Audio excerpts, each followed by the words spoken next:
Hey, I'm Shelley Zalis, the CEO of the Female Quotient, otherwise known as Chief Troublemaker, and I am excited to be on CPG Guys podcast. Hello and welcome to the CPG Guys podcast, set at the intersection of commerce and tech. Your hosts, Sri Rajagopalan and Peter V. Espan, explore how brands and retailers engage consumers in a digitally driven world. And now, here are the CPG Guys. Hello and welcome to the CPG Guys podcast. I am your adorable co-host, PVSB. I also moonlight as head of industry and client engagement at Flywheel, the commerce acceleration division of Omnicom. My co-host, he's the father of pop stars Ria Raj and Cat's Eyes Lara Raj. Fans call him, of course, Papa Raj. He's also the chief revenue officer at Think Blue Consulting. Sri can't join us today because he's out helping his daughter Ria with some urgent business imperatives. But fear not, dear listeners. I have a blast from the past for your enjoyment. She's appeared as a guest host on our podcast several times, and along with our friend Christina Marinucci, is the co-founder and co-host of the brand new and quite trending SheCommerce Podcast. She's also a colleague of mine in my avatar at Flywheel. Please join me in welcoming my sister from another mister, Jacqui Dynowski. Jax, how you doing, man? What's going on? Pretty good. You're still my brother from another mother, Peter. Super excited to be back on the CPG Guys soil. It's like nostalgia and energy together, right? And I will say that when I asked you for this particular episode and our guest who we're going to introduce in a second, you had a definite fangirl moment and did a big scream. Huge to say fan. that you screamed out loud would be an understatement. Jacqui, before we get to that, remind our audience what SheCommerce is all about. Well, SheCommerce is it's a podcast, but really what we're doing, Peter, Christina and I, we're creating a community and using podcasts as the medium. It's around, yes, we're talking about CPG, we're talking about retail media, we're talking about, what's happening. We're celebrating women, we're celebrating leaders, but really it's about bringing this community together to talk to the female leaders, to talk to allies, to look at what it takes for women to go from point A to point B to point Z, and what the blueprints are, creating that sense of community, fostering that spirit between the CPG leaders and upcoming folks on the trail. And it's really around that supportive sisterhood and real talk. We talk about what's going on in media, but we also talk about how menopause affects it, how pregnancy affects that, and everything in between. That is great, Jacqui. I especially like when you spill the tea. That's my favorite part of the episode. But I like when you say menopause. I'm like, yeah. Yeah, and that's what we love here. Anyone listening to this episode, go to the digital show notes. There is a permanent link in all of our episodes to SheCommerce Podcast. It is one of our sister podcasts. We are so honored to have been part of the creation of this, and you're part of our podcast family. And let me remind our audience, please follow us on your favorite podcast platform, be it Apple, Spotify, YouTube, whatever. And if you're on Apple or Spotify, particularly while you're there, give us a rating. Our favorite number is 5, but that's up to you. Doing so helps our podcast become more findable by industry contemporaries who are looking to be both educated and entertained by the content we are producing. All right, enough of that. Let's get to our guest. We have someone joining us today who has spent decades doing something most people in this industry only talk about, actually moving the needle on equity in the workplace. She built a global movement out of a simple but radical idea that when women are in the room, business gets better. She's the founder and CEO of the Female Quotient, an organization that has become the go-to destination for companies serious about equality as a business strategy, not just a talking point. From Davos to CES, to Cannes, the FQ's equality lounges have become iconic gathering spaces where real conversations happen and real commitments get made. And she brings that same energy to every boardroom, every stage, and we're thrilled to say to the CPG Guys podcast today. She's a researcher, a disruptor, an advocate, and frankly, one of the most energizing people in our industry. Shelley Zalis, welcome to the podcast. How you doing? Wow, what a phenomenal welcome. And you are adorable, Peter. So I'm happy that you know that you are. I will confirm. And Jacqui's so excited that you have joined us as well. So let's go. I'm going up to see my mom in Halifax next week. She'll be happy to know that I am still adorable. This will be some good news, some good news to her. To our audience, please, again, check out the digital show notes to this episode. You're going to find hyperlinks to Shelley's LinkedIn profile, the Female Quotient's website, all of that as we carry on this conversation. That way you can multitask. I know you're out for a jog in the morning. You want to open up. You want, who is this Shelley? I want to check out what she's all about. You can all do that as you're listening to our melodic, dulcet tones going on with this conversation. All right. I'm going to kick it off, Shelley. And this is really around the business case for equality. The Female Quotient operates on the premise that when you add women to any equation, the equation gets better. What's the most compelling ROI data you've seen from particularly CPG companies that have actually closed their internal gender gaps? And what is it that they're doing differently? Well, first, let's just talk big picture. Over 85% of purchase decisions are made by women. I think that's a good starting point. So if you start with that, and then you think about why is diversity so important, it isn't about diversity of race, age, gender, religion. It's about diversity of lived experience. And to me, that translates to representation. If you don't have representation on the inside, you cannot reflect the consumer, the customer, the society, the purchasers, the decision maker on the outside. So it's kind of obvious, in my opinion. And when you look at any product that just doesn't work for everyone, you know that it wasn't designed intentionally for everyone. I mean, even an escalator. I don't know. You might not, Peter, have had this experience because your shoes are flat and ugly, but ours are high with high little heels. When you go on an escalator, I can guarantee you your heel gets stuck in that escalator. You know how dangerous that is? If it's a pump, you can leave your shoe. If it's a tie or a buckle or whatever, your foot is caught in that escalator. And so just the most basic examples, if you think about why representation matters for everything we do, everything we say, everything we create, that's a business case. I remember when Indra Nooyi became the CEO of PepsiCo. Anyone who worked at PepsiCo headquarters like I did remembers the horrible cobblestone pathways at the entrance. First thing she did when she got there, she cleared out a very flat, smooth surface of stones to make it easier for women to walk into the building from the parking lot. But until you've been there, done that, you don't know you need to do it. You don't. It has to be designed with intentionality, but it's based on experience. Jacqui? I absolutely love that. And I 100% agree. Yes, those escalators are death traps if you're in heels, right? Also, Jacqui, about the seatbelt. The seatbelt, they're not comfortable on your boobs. Oh my God. Anatomically, it just we could preach, woman, preach. I feel your pain.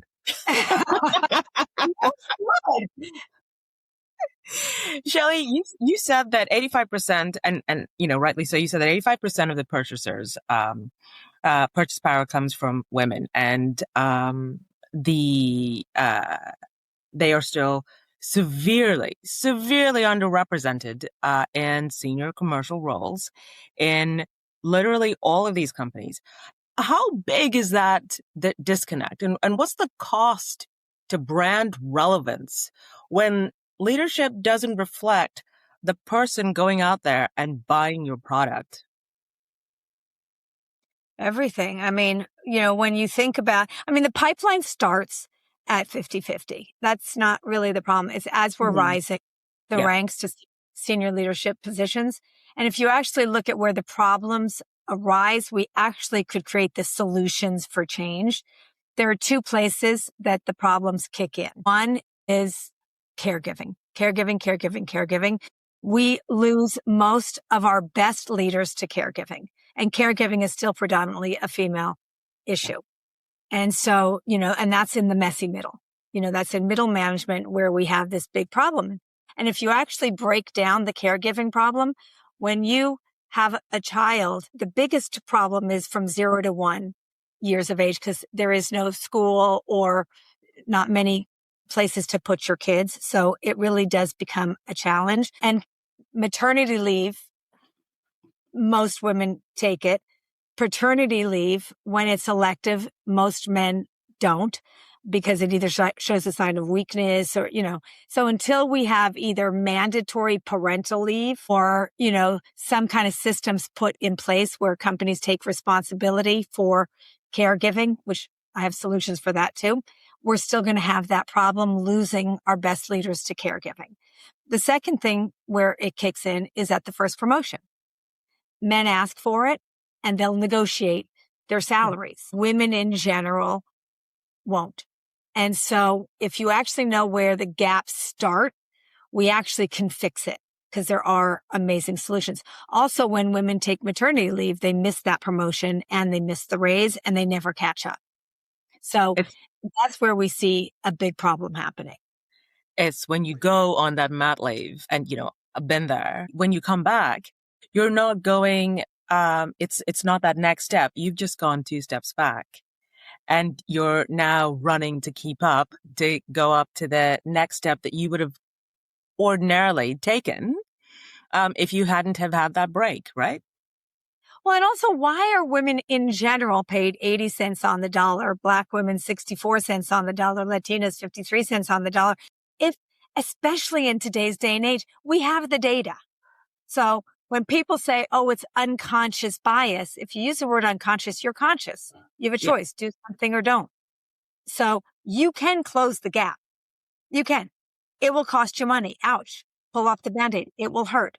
But once you do, you put the process, the policies in place to ensure that equal pay for equal work, whatever the job is, everyone should be getting paid the same range. It's not a complicated conversation. Okay. Shelley, you co-founded #SeeHer, which was designed to eliminate gender bias in advertising. From your estimations, how have CPG companies, historically some of the biggest advertisers in the world, performed on the gender equality measure score? And where's the big gap they still need to fill? You treasure what you measure. And as a researcher of 40-something years, a really long time. You started at age 5? That's great. That's pretty good, Shell. Tell your mother how much I love you. It really is true. And we've measured, in advertising, persuasion and relevance. And we added likability when online started, emerging.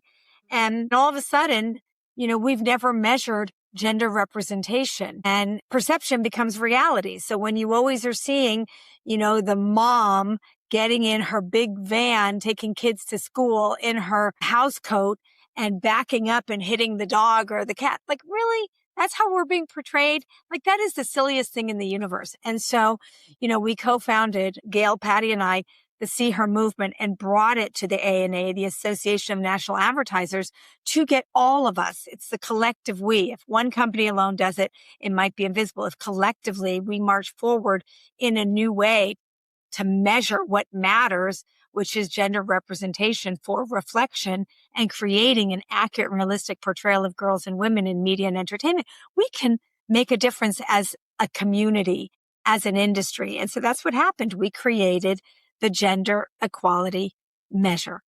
And when we called it gender equality measure, I looked at it, I'm like, oh my God, that's gem. That's a gem. This is a gem. And it's the first new measure we launched since likability in a very long time. And so it really is just measuring what matters. And when I started doing boot camps with all of the marketers, not research officers, chief marketing officers sitting around saying, let me just dissect this for you. Your scores are so-so, but here's how you can make it so much better. And I showed them an ad that they tried very hard, but it was a little nuance that went a long way. I showed them that they had a husband-wife pair, partner pair, both working parents, check. That's great. And then they both come home. The kids are waiting for them. The dad goes outside and rides on the bicycles with the kid. That's great. The woman goes into the kitchen to put dinner on the table. Fine. But then she comes out to call everybody for dinner in an apron. And it's like back to stereotyping, and it was fine that she was in the kitchen, and they were both parenting and sharing their responsibility. It was a little thing. And when I pointed that out to the marketer, they're like, oh my God. So that's such an easy fix. We fixed it. Their scores went through the roof. And you don't even realize how the nuance matters. Or we had a boardroom with men and women in the boardroom. It was great. And equal male, female in charge, leading the way. And the woman is racing to get into the elevator. Her team is coming to ask her a question. And in the middle of her answering the question, the elevator door closes on her. Like in the middle of her conversation. Interruption box. Simple. Leave the elevator open until she finishes her sentence. Like little things like that go such a long way, but we don't really pay attention to it. So just making I would encourage our listeners, go back and listen to our previous episode involving Lori Tauber-Marcus and C. Nicholson, part of a group of women, former PepsiCo executives called the Band of Sisters, who wrote a phenomenal book called You Should Smile More. I hand it out to everybody on my team whenever I can. It really talks about this bias in the workplace. But Jacqui, over to you. Shelley, you talked about just a little while ago, you talked about how pay equity is so prevalent, and even within the pay, the disparity, there's disparity within the disparity, right? We're seeing some major CPG players walk back their DEI commitments in response to political pressure. As someone who's been in the equality business for a while, how do you counsel companies that are getting squeamish? And what do you say to those who argue that pulling back is a business neutral decision? Okay, well, pulling back. So when I started the Female Quotient, it was before DE&I, it was before anyone was talking about women, it was before Me Too, it was before Time's Up, it was before any of those things. And I have never been in the business of women or in the business of equity or the business of diversity or inclusion. And I'm in the business of opportunity. That's really what it's all about. And any company that is dropping their initiatives in DE&I, it really wasn't something that is part of your strategy and DNA, which it really needs to be. It's about opportunity. It's about growth. It's about scale. It's about innovation. And we all need to be present in that equation if we truly want that. And we don't want to be obsolete as a business. And so, when you think about language matters a lot. And, any company that dropped it, it was a quota or it wasn't done for the right reasons. And so we really have spent a lot of time with our partners in instilling why representation and reflection matter. Call it what you wish.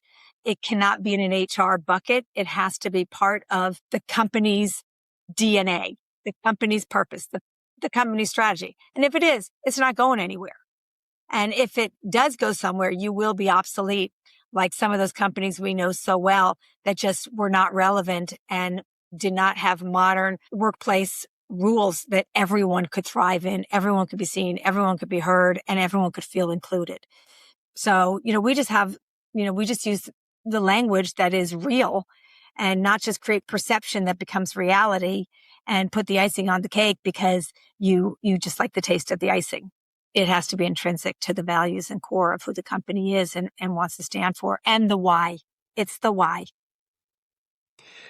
Shelley, I've heard you speak about AI's potential to democratize opportunity, but there's also significant concern that AI that's trained on biased data will replicate or frankly even amplify existing inequities.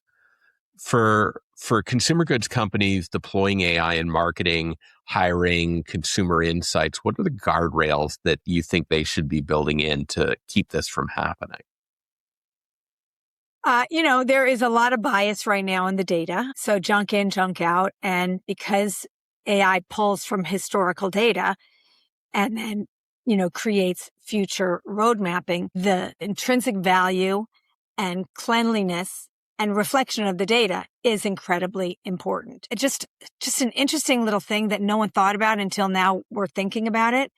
Imagine historical data. First of all, women's health, clinical trials. Women weren't in clinical trials until 1993. So if you're just even thinking about women's health and why the misdiagnosis is so prevalent, it's because we don't have the same amount of case studies and data. So unless we're pulling everything 1993 on, we're not going to have that same, the X chromosome, the extra X chromosome is missing. I actually just wrote an article with a girlfriend of mine, Sharon, which was called Mice Don't Menstruate. And imagine that implication. I don't know if it impacts the results, but lab rats are lab rats that are used in all of our trials, and yet they don't menstruate. So, these are really important things to think about. Or even when you think about your last name, men in general don't take their partner's name when they get married, but women most of the time take their partner's name. In AI, up until now, AI was not connecting the dots. So my married name is Shelley Fleshner. I go by Shelley Zalis, but if I started going by Shelley Fleshner, all my historical data would be lost. Like, that's crazy. And so these are or even this one, shocked, authorship. In general, women co-author, and we always put our names last. AI only picks up the first name in a paper. So think about the implications of AI. And it's new. And it's not new. It's been around for a long time, but it's growing. So we just have to be thinking about how to ensure clean data and give it check marks of some sort to say trusted source, and that it has, dotted, it's ethical and it's responsible AI. We're going to pivot for right now, Shelley, to what you've done with the Equality Lounge. You started with 50 women at CES, and Christina and I were at the lounge earlier this year at CES. Loved it. And you're now at Cannes Lion in Davos and South by Southwest.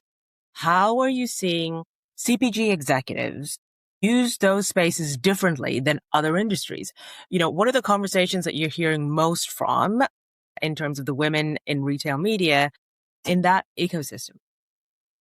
Thank you.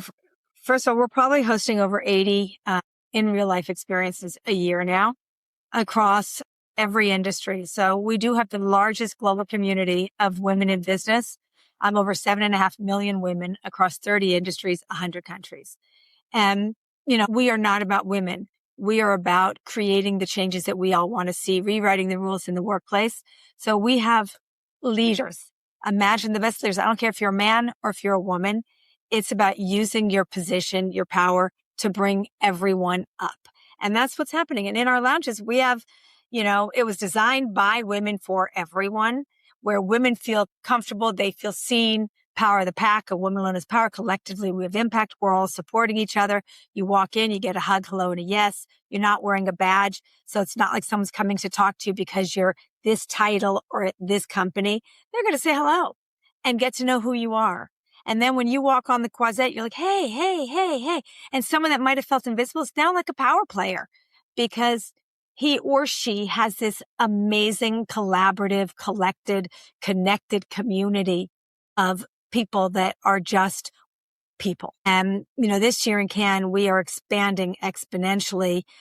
We have the Martinez Penthouse, which we've had for over 11 years now. And we're now also expanding to Martinez Beach. So community will be where our beach and our programming is. And our penthouse will be where our partners. We are so fortunate and so grateful to have, the most amazing partners that have stayed with us from day one and continue to grow, understanding why we do what we do collectively. And then we're also launching a camp at Cannes for everyone to bring their families. Like, you can do it all your way. We have one life with different dimensions. It's not an either or. Bring your family. We are going to have this amazing space brought to you by Lowe's. So thank you.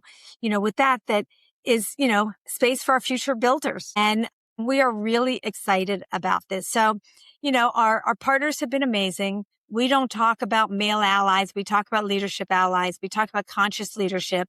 We talk about the power of collaboration, not just having conversation, but leading to intentional action for change. And it's just a great space of everyone getting to know each other. And we are the official partners of Cannes, obviously, but we're unbadged and we'll always be unbadged so that it democratizes the system and everyone can participate together.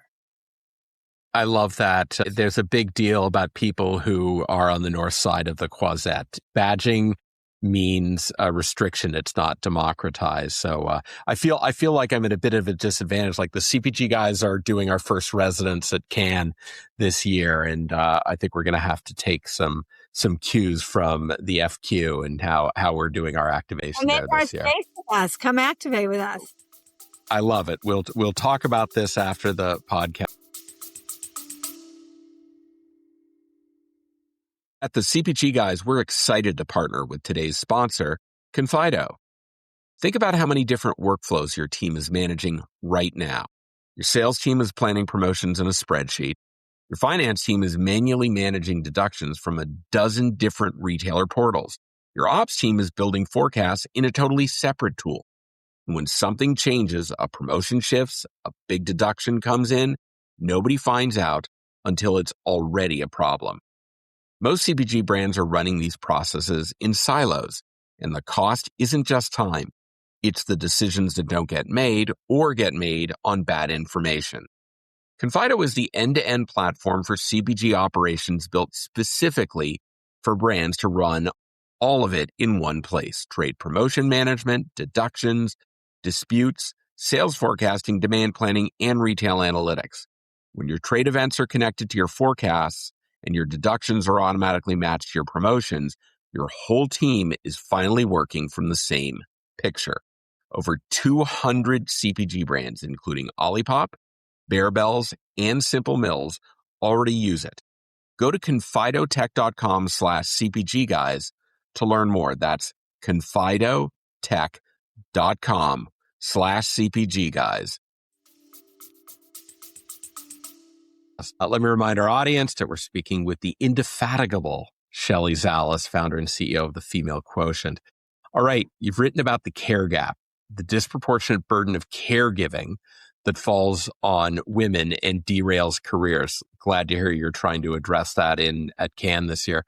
In CPG, where field sales, trade roles, and supply chain jobs often require significant travel and irregular hours, how do you think companies should redesign work structures to stop losing women mid-career? Well, first of all, it starts at the top with not rewarding how much time you actually spend in an office. It's what your performance, how well you do. It really is beyond profit. It's also purpose and having a reset of expectation. And then you won't lose as many people if you are rewarding for what really matters, which is, driving the growth and the innovation and the success, and not just ticking the box of, how many hours you're sitting at your desk. Because most of the time, most people just sitting at their desk are not doing what you think they're doing anyways. So let's get over that about ticking the clock and figuring that out. And so I think that's a big issue. I also really do think that retaining our best talent is a company's responsibility, and yet we're losing our best talent. When you talk about bring your human to the table, and compassion and empathy and collaboration and contextualization, that's the feminine, not the female. It is the feminine. Those are qualities of caregiving, and yet we're losing our greatest leaders to caregiving. It's an oxymoron. It just makes no sense to me. And so if you think of the benefits that companies offer their employees, most of those benefits employees don't know about or care about. So what if you just took that money, redirected it into a care wallet, and let everyone individually use that money as they wish every year based on their life stages, whether it's from self-care, if you don't have children, or children that need, care at home, or childcare or elderly care. I mean, it's going to cover everyone at that point. And to me, you will not only attract the best talent, you will retain the best talent. It's easy adjustments. We just need to think about possibility and not just about performance, what we've been doing, status quo. There are so many new opportunities to create a modern workforce and a modern workplace that will work for everyone if we intentionally design it that way. And if you intentionally design it for the lowest common denominator, or actually the most common, which is caregiver, it's going to work for the current majority. It'll be easier for the current majority. Wow. But you got to give everyone the same threshold. And, I started rewriting something called the rose gold rule. When you think about the golden rule, do unto others as you'd want done to yourself. But what might work for you, Peter, might not work for Jacqui. So then everyone created the platinum rule, do unto others as they'd want done to themselves. But not everyone is in the same life stage at the same time. So the rose gold rule, do unto the workplace what the collective requires. And so if you don't have the lived experience of a caregiver, how are you going to really be able to create the new rules of the workplace if you don't understand really the challenges because you haven't gone through it? Or accessibility, or, coming from a neighborhood that you might not be able to afford, Uber, and you have to take the buses and you're dependent on the bus schedule or the train schedule. Like, we have to think about the collective we if we truly want to create a culture of inclusivity where we all can rise and shine based on who we are, where we come from, and what we need. And not be the exception. I want the exceptions to become the new norm. I want to create for the exceptions and make that the new norm. I love that. I love that so much. To pivot slightly on that, you've been very, very deliberate about including men in the equality conversation rather than, as you've mentioned before, framing it as a women's issue. What does it look like when a male CPG CEO truly leads on this versus when it's performative? And how can listeners of this podcast who are male executives actually show up differently starting Monday morning, or in London, because we have Easter Monday, Tuesday morning? It's all about the conversation that's no longer taboo. I mean, when you're sitting around, I don't care if you're a man or a woman, if you're a leader at the table and having your team there, ask everyone, how are you? What do you need to do today to ensure you're coming in as your full self? Go pick up your kid. If I'm a man, I can also say, I'm going to pick up my kids at the soccer game or take them to the doctor. Make it normalize the conversation. Brought up menopause before. Like, menopause isn't an illness. It's called life. Men have menopause. We just never talk about it. Men start losing testosterone at the age of 30. I mean, who cares? It's called life. Yeah. And, we don't have a life that compartmentalizes as this is my life and this is my work. You have one life with 5 dimensions: your career, your family, your community, your friends. And the last one that we always forget about is ourselves. And at every stage of life, they're not equal slices of the pie. It's based on your life stage, and you might have to adjust accordingly. But if we want everyone to be able to show up fully, don't hide the pictures of your family. Like, who said we have to? We think there's a playbook, but there's no playbook. We think we're supposed to stay until midnight doing nothing. Who said that? It's like break a pattern and start a new one and then share it and get everyone to go with you. And then that new trend will become a new habit. And it's actually not complicated. So, even on panels when I have men and women, I'll say, who's got kids? And, people will raise their hand. I say, well, how do you do it all? And the women will actually start talking about, oh my God, it's so complicated, work-life balance. I have imposter syndrome. I think I'm going to fail. And men are like, what are you talking about? They don't get asked that question. So I ask it just to normalize it so that it's not something that we think should be a secret. It's not a secret. And then once you talk about it, everyone starts talking about it. Or, oh gosh, Peter, who's your shirt made by? Like, good for you. But it's like no one asks what you're wearing, who's the designer. Mm-hmm. Or if you ask it to me, ask it to everyone. By the way, last night after I cooked dinner for the family, I was up till midnight making slime for my daughter's school fundraiser today. Well, that's a whole nother story. What color was slime? It would have been a lot easier if my daughter was okay with me making one color of slime. No. She needed 9 different colors of slime. Oh, daddy. 9. No, 9. And of course, her mother was like, her mother said, no, we're going to make 9 different colors. We'll do that for you, dear. Okay. Anyhow, enough of that. The Equality Lounge. It's coming up again at Cannes. You've had a strong presence, as you mentioned, at Cannes Lions for years. We're going to be there too, as I mentioned, with our own activation. What do you see as being the unique opportunity that Cannes Lions creates for driving meaningful equality commitments from chief marketing officers and brand leaders versus it just being another wonderful, rosé on the croisette conversation that doesn't get back to the office? Yes, exactly. We have evolved from Girls Lounge, where I wanted to just sensationalize the space. The boys club opposite a boys girl, opposite a club is lounge. There's a boys club, there's a girls lounge. Once we had women supporting women, we then evolved to Equality Lounge to ensure that everyone comes. And because this space was designed by women, and I keep making the space bigger and bigger, so women will bring their meetings, and their meetings happen to be men. Stephen Quinn was actually one of the first men in our lounge. It really started, just really opening it up to saying everyone is welcome here, to now being the FQ Lounge. And it is, powered by all of our partners. And so in Cannes, you'll see we have such a great group of powerful partners that all activate. If they see garbage on the floor, they pick it up, they pick up the mic. It's not mine, it's not yours, it is ours collectively. And it's the same thing with, ensuring that we all create the table that we want to sit on and that everyone is included. It isn't about a pledge. I can't stand when I hear people say, oh, we're making a pledge. A pledge is just words. It's about activating the solutions for change. So what do you want to do? And lately I've made it about legacy in the lifetime of your leadership.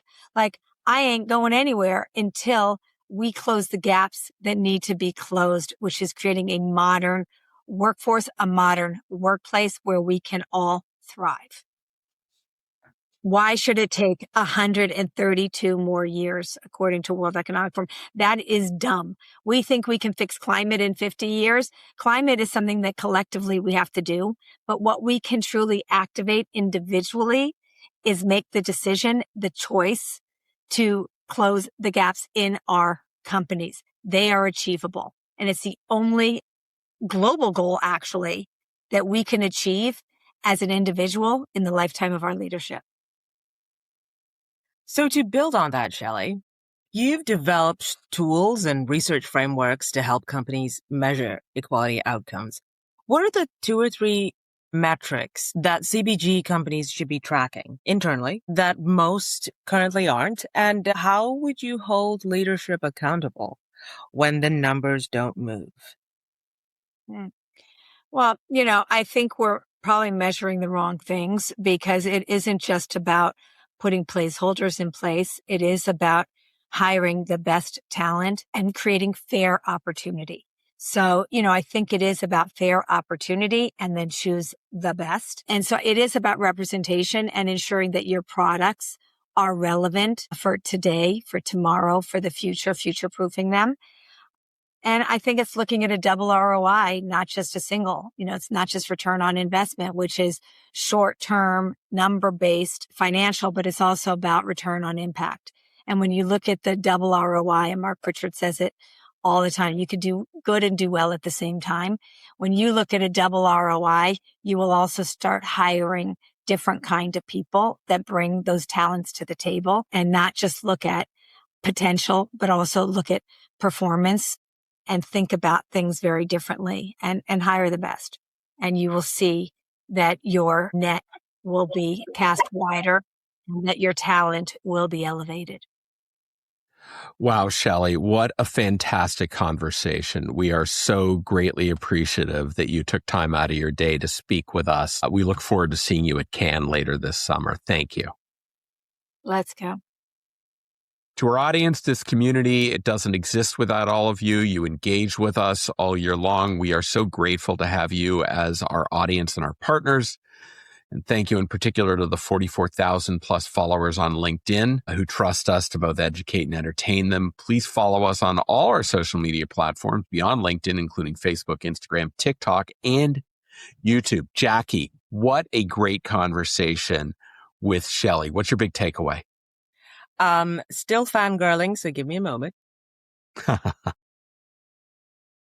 I have to say that there are two things. One that I took away, and I love the words, right? Where Shelley said, companies should stop being an oxymoron. I love the word oxymoron, right? And loved that she had solutions around how you can fight against that, how you can work against that, improve. And the other one was measuring double ROI, return on investment, that we all know, a return on impact. You can do good and you can do well. That's a t-shirt. That there is a t-shirt, Peter. Double ROI, you can do good and you can do well. And I love that. And how much more progress, how much better is your bottom line going to be when you get all those different perspectives from your consumer base on your board? Yeah, the CPG guys love a good quote t-shirt, so expect to see that happen. But for me, it was, the question you asked about men as allies, you can't be a man and just sit back and think that this is a women's issue. It's not. And to your point, the point she made about it's just not 85% of the purchase decisions for CPG manufacturers in particular are being made by women. You're just stupid if you don't have women at the table. Their contributions, their leadership, all of that. It's something that we've been advocating on the CPG Guys here for quite a long time. I would not be my mother's son if this wasn't a very important cause for me. I know Sheree feels the same way. Jacqui, really grateful that you took time. Really grateful that you took time out of your late in the day in London. You dropped everything when I called you. I don't know if it would have been for anyone else. You certainly did it to when I told you it was Shelley, but I'm really grateful that you did. I know when Christina finds out that I asked you instead of her, she's going to probably hunt me down like a rabid dog. She would have driven up here and kicked me out of the chair to do it with you. That's what she would have done. That is actual facts. Peter will always have a window in my diary. When you call, you know this. I know. I've direct connect to Jax. Yeah. All right. Thanks again to our audience. Again, we really appreciate you listening to us week in and week out. And we look forward to speaking with you on the next episode of, wait for it, the CPG Guys Podcast. Goodbye.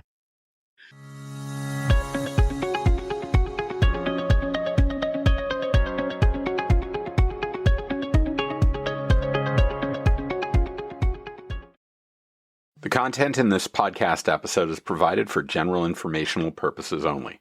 By listening to our episode, you understand that no information contained in this episode should be construed as advice from CPG Guys LLC or the individual author, hosts, or guests, nor is it intended to be a substitute for research on any subject matter.